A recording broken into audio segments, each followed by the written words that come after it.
বিশ্বনবী সালাম ফেরানোর পরে সর্বপ্রথম যে আওয়াজটা করতেন সেটা হচ্ছে আল্লাহু আকবার।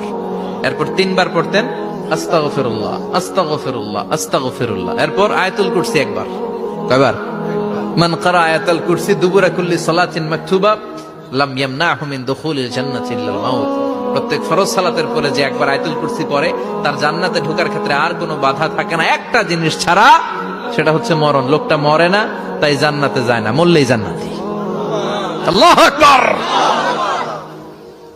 এরপরে 33 বার সুবহানাল্লাহ, 33 বার আলহামদুলিল্লাহ, 33 বার আল্লাহু আকবার। সবশেষে মিলাবেন লা ইলাহা ইল্লাল্লাহ ওয়াহদাহু লা শারীকা লা লাহুল মুলকু ওয়া লাহুল হামদু ওয়া হুয়া আলা কুল্লি শাইইন কাদির। এরপরে পড়তেন আল্লাহুম্মা আনতাস সালাম ওয়া মিনকাস সালাম তাবারাকতা ইয়া যাল জালালি ওয়াল ইকরাম।